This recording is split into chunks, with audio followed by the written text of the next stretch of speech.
오늘도 하나님의 은혜가 여러분 가운데 충만하기를 주의 이름으로 축복합니다. 한 달 동안 너무 고생 많으셨어요. 시작부터 시작해서 현장 때문에 한바하고 또 수양관 들어가서 매주 구중물에 손이 마르지 않을 정도로 일을 하고 그 더운데 위로 올라갔다 내려갔다 고생하고 참으로 고생 많으셨습니다. 그래서 코카부 팀은 전도팀은 전도하는 걸 좀 쉬어라고 했습니다. 고마운 것은 대전으로 전도 나간다는 걸 못하게 했더니 입이 한 10m 정도는 나온 것 같아요. 그래도 좀 쉬어야 찬바람 불면 내가 더 강하게 불을 먹을 거 아니에요. 이 더운데 나가라 그러고 나면은 힘들 것 같아서 좀 쉬어라 했습니다. 아무튼 여러분의 그 열정이 하나님 앞에 영광이요 여러분의 삶 속에 참으로 귀한 은혜의 체험이 되기를 주의 이름으로 축복합니다. 우리의 삶의 목적이 뭐냐라고 묻는다면 그것은 하나님의 영광일 겁니다. 종종 우리 교회 우리 부목사님이나 아니면 우리 사무장이나 각 기관에 어떤 안내를 좀 붙여라 무슨 일을 해라 그러면은 어쩔 때는 좀 잘 이해가 안 돼서 그런지 목적이 잘 맞지 않을 때가 있어요. 어떤 일을 할 때는 목적과 효과입니다. 다른 거는 많이 명분도 있고 하겠지만 그거는 다 지엽적인 얘기고 어떤 일을 할 때 목적 그리고 그 목적을 이루기 위해서 효과. 그래서 뭘 안내문 하나 붙여라, 프랭카드 하나 붙여라. 우리 비전 축제를 할 때 우리 부목사님들에게 프랭카드를 좀 붙여라. 그럼 여기서 저 학교 가는데도 그걸 똘똘똘똘 말아가 차에 싣고 가는 거예요. 불러요. 왜 그렇게 가냐? 그 붙이는 목적이 뭐냐? 우리 운동회 한다는 것이 아니라 나눔의 교회가 한다는 거다. 운동회 한다는 것이 아니라 나눔의 교회가 한다는 거다. 그럼 둘이서 얼마 안 되는데 쫙 펴서 들고 가면 되잖아. 오가는 다 볼 거고. 또 어디 붙일 거야? 성경차가 지나가면서 보는 높이야. 걸어가는 사람이 보는 높이야. 버스가 지나가는 높이야. 그걸 맞춰서 붙여야지. 그리고 이런 학교 앞이니까 분명히 턱이 있을 텐데 턱 전에 붙여야 차가 섰다가 한번 쳐다보고 갈 거 아니야. 그래도 안 보이면은 프랭카드 주변에 풍선 좀 달아놓으면 될 거 아니야. 왜 하러 가는데 그걸 붙이는 게 목적이 아니라 목적이 뭐며 효과가 뭐냐. 제가 그런 얘기 하다 보니까 있을 때는 힘들어서 그냥 힘들어하다가 다른 임지에 가서는 전화가 다 와요. 목사님 너무 쉽습니다. 쉽다 할 때부터 또 어려워지는 거죠. 또 그래요. 우리 여러분과 제가 성공적인 삶을 살아가는 데는 인생의 목적이신 예수가 돼야 합니다. 예수님이 우리의 인생의 목적이 돼야지 예수를 떠나서는 아무런 의미도 없고 가져봐야 뒤에는 허탈감과 후회만 들게 되는 것입니다. 오늘 여러분과 저는 예수가 목적이 되기를 주의 이름으로 축복합니다.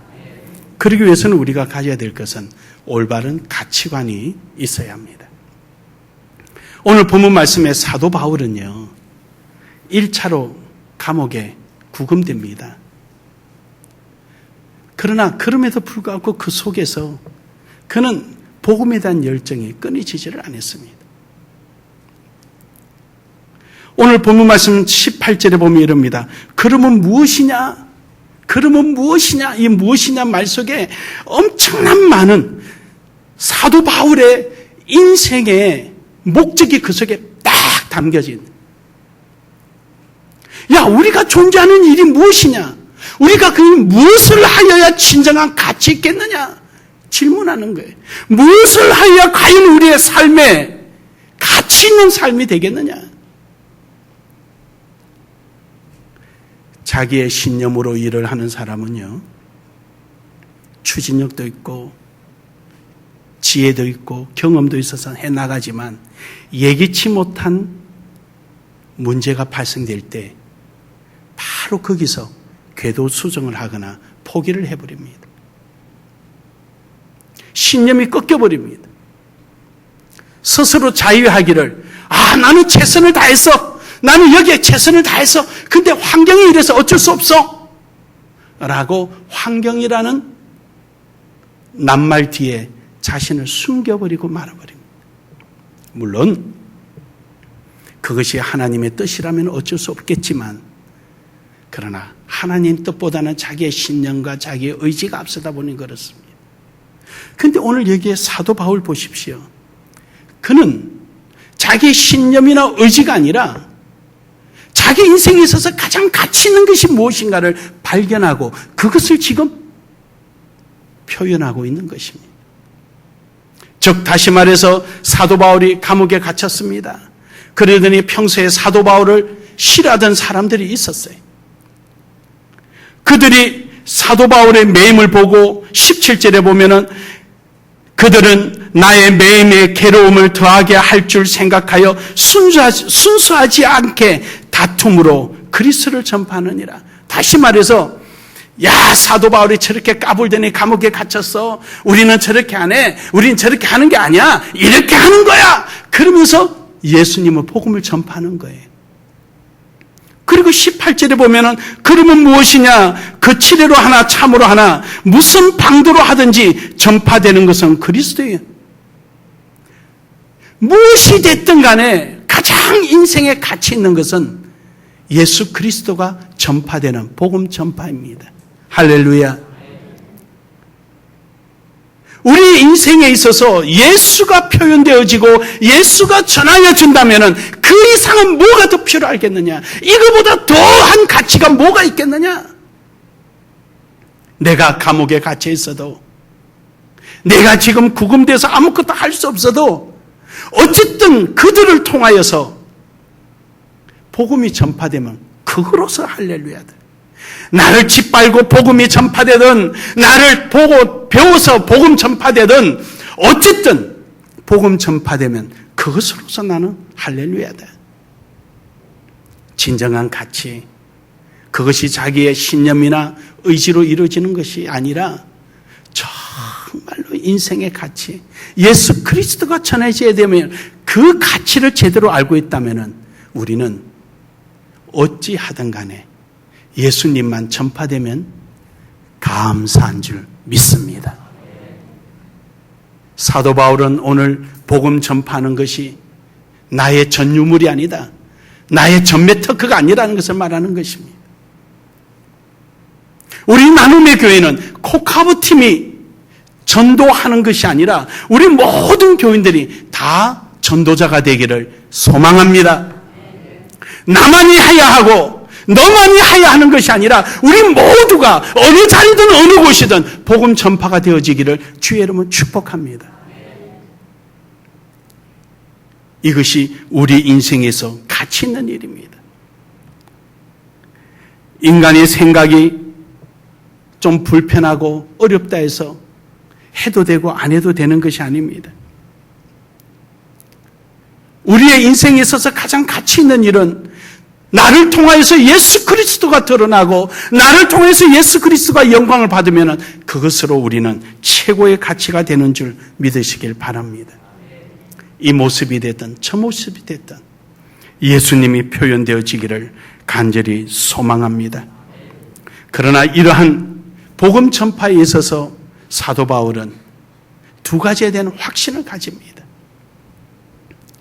본인의 그 가치가 극대화되고 그 가치가 가치로서 어필되는 데 있어서 두 가지를 표현하는데 하나는 기도였습니다.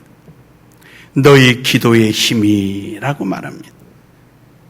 너희의 간구가, 너희의 기도가 기도의 힘이 얼마나 큰가를 아는 것입니다. 복음이 전파된다고 해서 생각 없이 하는 것이 아니라 흔히 말하는 영혼 없는 표현이 아니라 그 가치에 대한 분명한 확신과 하나님에 대한 소망을 가지고 엎드려 기도하는 마음, 하나님, 이 전도지 하나가 전해질 때 전도지가 아니라 생명이 되게 하옵소서. 할렐루야. 그래서 우리는 전도지 나누는 것을 생명 나눔이라고 합니다. 그 나누는 사람을 생명 나눔이라고 말합니다. 우리가 매년 부활절마다 앞서서 계란을 2만 개, 2만 5천 개에서 나누는 게 뭡니까? 그 계란에는 생명이 없지만 그 계란을 통하여서 예수 그리스도가 전해지고 한 명이라도 구원받는 자가 있다면 우리는 천하를 얻는 것입니다. 행사가 아니라 우리는 이를 위하여 수없이 기도하고 준비하고 21일 동안 작정 기도하며 우리는 그 계란을 나눕니다. 그 생명을 나눕니다. 예수 그리스도를 전합니다.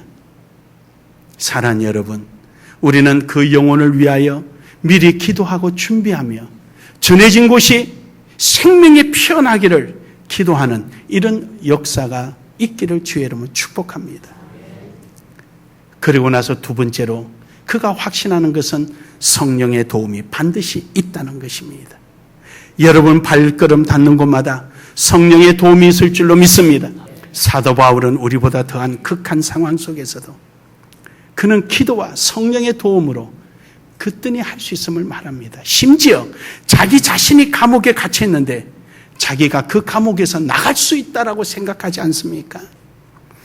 설사 감옥에 나가지 못한다 할지라도 천국에 올라가는 것은 막을 수가 없다는 것입니다. 할렐루야! 할렐루야! 오늘 여러분과 저는 이러한 기도와 성령의 도움 속에서 올바른 가치관에 영혼을 향한 우리의 인생의 올바른 가치관을 가지고 나아가는 은혜가 있기를 주의 이름으로 축복합니다. 두 번째로는 이 가치관이 있는 사람은 확신을 가져야 합니다. 될 수도 있고 안 될 수도 있는 것이 아니라 분명히 됨을 알아야 합니다. 오늘 22절에 보면은 20절에 보면은 나의 간절한 기대와 소망을 따라 아무 일에든지 부끄럼이 없다. 그 인생의 목적은 예수임을 알고 복음 전파하고 예수를 나타내는 그 가치관을 가지고 나아가는 곳곳마다 부끄러움을 당하지 않는다. 다시 말해서 안 되는 일이 없다. 성령이 도우시고 기도의 응답이 있으니 예수 그리스도의 역사가 일어날 줄로 믿습니다. 우리가 태어나는 데는 피로서 태어났습니다. 어머니가 피를 흘림으로 우리 육신이 나왔고 예수가 십자가상에서 피를 흘림으로 우리의 영혼이 태어났습니다. 할렐루야. 오늘날에 여러분과 제가 예수를 믿는 데 있어서 이런 피를 흘릴 만한 환경은 아닙니다. 앞으로는 어쩔지 모르지만 하지만 분명한 것은 땀을 흘립시다. 땀을 흘립시다. 여러분이 가는 곳곳마다 땀의 흔적이 있기를 주의 이름으로 축복합니다. 바로 그 땀이 우리의 소망이요, 바로 그 땀이 응답의 증거가 될 것입니다. 나는 잊어버릴지 몰라도 땀은 말라서 흔적이 없을지라도 분명한 것은 주님은 기억하십니다. 이처럼 사도 바울은 지난 과거에 대해서 이야기합니다. 확신을 갖는데 그에게는 이유가 있었습니다. 왜냐하면 나의 간절한 기대와 소망을 따라 아무 일에든지 부끄러워하지 아니하고 지금도 전과 같이 전에 어땠습니까? 우리 사도 바울의 신앙의 여정을 다 표현할 수는 없지만 우리가 한번 터닝 포인트 중심으로 한번 생각해 볼 수가 있습니다. 그는 스데반을 순교하는 일에 증인이 되었습니다. 그리고는 체포영장을 가지고 다메섹을 향하여 그리스도인들을 잡으러 갔습니다. 그래서 다메섹 도상에서 주님을 만나고 그가 앞도 보지 못하고 그가 가장 자랑하던 지식, 그것이 아무 휴지 조각이 되어버리고 말았습니다. 외모적으로 누가 흠모할 만한 모습이 있었습니까? 더군다나 눈이 보이지 않아서 누가 하나 인정을 해줍니까? 그가 자랑하던 모든 것이 다 지워져 버리고 말았습니다. 남의 손에 이끌리지 않고는 갈 수 없었습니다. 체포영장을 가지고 사람들을 이끌고 의기양양하게 앞장서서 달려오던 그는 이제 남의 손에 이끌리지 않고는 한 발짝도 나가지 못하는 처지가 되어버렸습니다. 그 속에서 그가 예수를 인생의 목적으로 삼자 이제는 예수만 전하는 아시아의 전역을 돌아다니며 심지어 유럽까지 세계를 제패한 로마의 심장부에까지 가서 복음을 전파하여 오늘 여러분과 저에게까지 그 복음이 전해지게 되었습니다. 이런 여정 속에 지난날의 자기의 과거를 하나님이 어떻게 역사하셨냐, 그것을 그는 지금 소개하고 있는 것입니다. 그것을 믿고 있는, 그렇게 기도할 때 성령이 역사하셨던 것을 그가 확신을 갖고 지금 감옥에 갇혀 있는 이 순간에도 그는 소망을 잃지 않고 있는 것입니다. 사랑하는 여러분, 오늘 여러분이 이 자리에 앉기까지 어떻게 했습니까? 그것은 내버려 두고 10년 동안 우리 나눔의 교회 하나님이 기도할 때마다 어떻게 응답하셨고 성령이 어떻게 도우셨냐를 기억해 보십시오.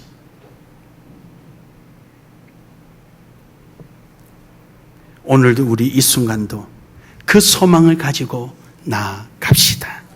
그때 기도하였던 그 기도처럼 기도합시다. 그때 역사하셨던 성령이 오늘도 우리와 함께함을 믿으시기를 주의 이름으로 축복합니다. 이러한 확신을 갖고 나아가는 우리 모두가 되기를 주의 이름으로 축복합니다. 마지막으로 우리의 종착지는 주의 영광이 되기를 소망합니다. 왜냐하면 20절에 그는 이렇게 말합니다. 하반절에 살든지 죽든지 내 몸에서 그리스도가 존귀하게 되게 하려 하나니. 여러분, 그리스도가 여러분과 저를 통해서 존귀하게 되어야 되는데 예수 그리스도가 존귀하지 않아서가 아니에요. 존귀함에도 그 존귀함, 전지전능하신 그것을 우리는 누리지 못하고 확인하지 못하고 그러고 산다는 거예요. 여러분과 저희가 하나님 앞에 소망을 갖고 기도하고 나아가는 자리에 성령이 역사하실 텐데 그것을 잊어버리고 우리의 삶 속에 주님의 나타남을 보지 못하고 살아가는 거예요. 이유는 구하지 아니했고 구하여도 나 영광을 위해서 헛되게 구하였으니 그리스도의 그 존귀함이 존귀하게 우리 삶 속에 누리지지를 못하는 것입니다. 우리 이번 수련회 때 내 손을 펴라고 그랬습니다. 주님 앞에 와서 있으니까 손이 펴진 겁니다. 펴진 게 목적입니까? 아닙니다. 손의 온전한 가치를 나타내야 할 거 아닙니까? 그때는 짚고 싶어도 짚지 못했습니다. 손으로서의 가치가 없었습니다. 있으나 마나였습니다. 이제는 펴졌으니 짚게 된 것이 주님의 영광임을, 그 존귀함을 드러내야 될 거 아닙니까? 9명의 한센병 걸린 자처럼 하나님의 존귀함을 드러내지 못하고 하나님의 더 큰 영광을 보지 못하고 자기 집으로 돌아갔던 그 어리석은 삶이 우리 속에 있어서는 안 되지 않습니까? 사랑하는 여러분, 우리 한 번 더 이제 조숙으로 부는 이 시원한 바람을 타고 다시 한번 우리의 신앙을 소망 가운데 다시 일으키시기를 주의 이름으로 축복합니다. 축복합니다. 이제 더욱더 내가 할 수 있는 것, 오늘도 주님의 영광, 존귀함을 드러낼 수 있는 것, 그것이 무엇인가를 찾아서 오늘도 주님 앞에 영광을 나타내기를 주의 이름으로 축복합니다. 21절에 보면은 이는 내게 사는 것이 그리스도니 죽는 것이 유익함이라. 여러분이 죽는다고 죽는 것입니까?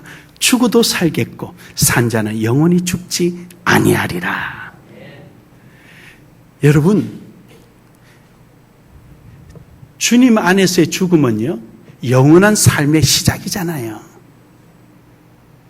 주님 안에서 죽는 것이 유익한 이유는요, 이 세상에 볼 수 없는 그리스도의 존귀함을 나타내는 증거가 되잖아요.